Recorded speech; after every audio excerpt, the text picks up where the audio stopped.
السلام علیکم معزز صارفین۔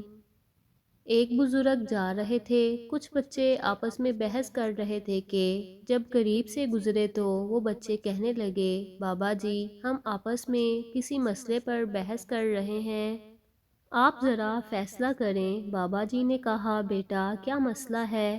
بچے نے کہا کہ ہم آپس میں بحث کر رہے ہیں کہ آدمی بڑا نیک ہو، کبھی گناہ نہ کیا ہو، اس کے دل پر اللہ کی خاص نظر رہتی ہے کہ جو آدمی بڑا ہی گناہ گار ہو اور سچی توبہ کر لے، اس کے دل پر خاص نظر رہتی ہے۔ وہ بزرگ فرمانے لگے، بیٹا میں عالم تو نہیں ہوں، تاہم ایک بات میرے تجربے میں آئی ہے کہ میں کپڑا بنتا ہوں، کھڈی چلاتا ہوں، دھاگے ہوتے ہیں، میرے تجربے میں بات آئی ہے کہ جو دھاگا ٹوٹ جاتا ہے میں اسے گیرا لگاتا ہوں، اس کے بعد اس پر خاص نظر رکھتا ہوں دوبارہ ٹوٹ نہ جائے۔ ممکن ہے جو بندہ شیطان کے راستے کو چھوڑ کر سچی توبہ کرے، اللہ سے اپنی گانٹھ باندھ لے، ممکن ہے اس کے دل پر اللہ کی خاص نظر رہتی ہو کہ یہ بندہ دوبارہ نہ ٹوٹ جائے۔